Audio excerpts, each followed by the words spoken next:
শনিবার রাতে হঠাৎ কি বানাবো রাতের খাবারে ভাবতে ভাবতে এটা বানিয়ে নিলাম।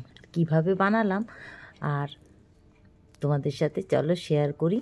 আর মানে রাতে রুটি করব, রুটি করলেই তরকারি করতে হবে, আবার বেলাবেলির ঝামেলা, আবার আটা মাখো, বাসন বেরোবে, এত বাসনও কম হবে, আর বেলাবেলির ঝামেলা ছাড়া রাতের ডিনারে বানিয়ে নিলাম। আর হঠাৎ করে মা আর ছেলের জন্যই বানাবো বলে তো এই রেসিপিটা হঠাৎ করেই বানিয়ে নিলাম।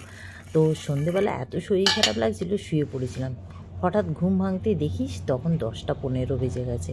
10টা 15ই রান্নাঘরে এসে এটা বানালাম। প্রথমে কি করছি বলো তো, মৌরি আর গোটা ধনে কুটে নিলাম।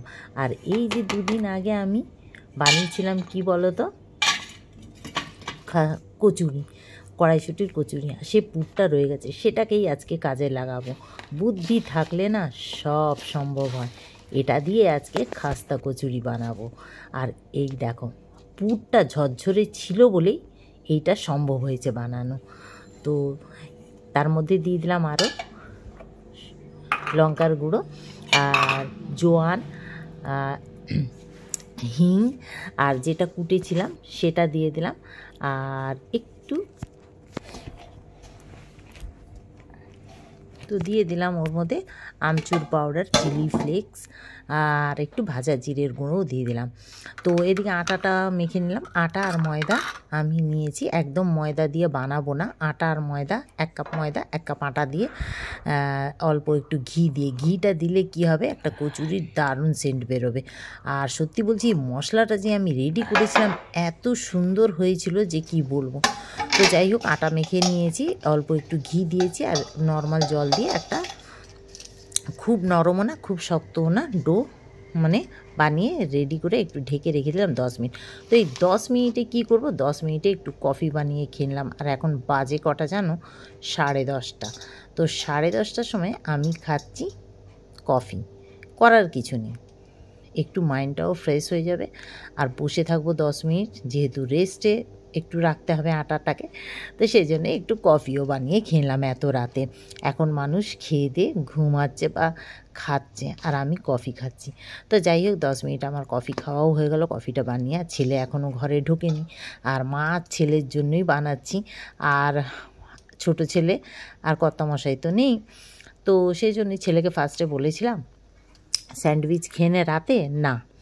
তো এমনভাবে বলল, তখন আমার মনে হলো যে না, ছেলে যখন খেতে চাইছে না, কি দরকার।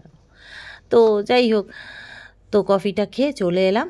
তো ছোট ছোট করে একটু লেচি মানে আটা থেকে নিয়ে নিলাম, নিয়ে এবারে সুন্দর করে ভালো করে দুটো তালুর সাহায্যে ভালো করে একদম গোল গোল পাকিয়ে নিলাম। গোল গোল পাকিয়ে একটু ফ্ল্যাট করে নিলাম, ফ্ল্যাট করে একটু বাটির মতো করলাম। বাটির মতো করে তারপরে ওই যে ঝুরো ঝুরো যে পুরটা, সেটা দিয়ে ভালো করে এইরকম মুখটাকে সিল করে দিলাম। করে ব্যাস, এবার তেলটা গরম করে রেখেছিলাম, তেলটা বেশ ভালোভাবে গরম করে নিয়েছিলাম। তারপরে এই যে কচুরিগুলো দিয়ে দিলাম। হাতেই আমি কিন্তু এটাকে ফ্ল্যাট করে নিয়েছি, বেলার কোনো ঝামেলাই রাখিনি। আর দিয়ে গরম তেলে দিয়ে দিলাম, দিয়ে এবারে লো হিটে এটাকে 5 থেকে 7 মিনিট এপিট ওপিট করে ভাজলাম। তারপরে হাই ফ্লেমে করে লাল করে ভেজে বার করলাম। কচুরি হবে এই রকমই একদম ফোলা ফোলা। আর ভাবলাম যে কি দিয়ে খাবো, দই একটু রেডি করে নিয়েছিলাম চিনি আর নুন দিয়ে, আর একটু ধনেপাতা কাঁচা লঙ্কার চাটনিও বেটে নিলাম। আর কচুরির মেন জিনিস যেটা দেখে বুঝতে পারবে, কচুরিকে চিনবে, এই যে কচুরির ওপরে এরকম ফোলা, আর এই যে একটু ফাটা ফাটা হয়ে আছে যেরকম দেখতে পাচ্ছ ওই রকম। তো ব্যাস, আর কচুরিগুলো খুব খাস্তা হয়েছে, দিয়ে দিলাম ওপর থেকে এইভাবে চাটনিগুলো। তোমাদের কেমন লাগলো অবশ্য কমেন্ট করো, ভালো লাগলে লাইক শেয়ার করো, পেজটাকে ফলো করো, ইউটিউবটাকে সাবস্ক্রাইব করো। খাটনি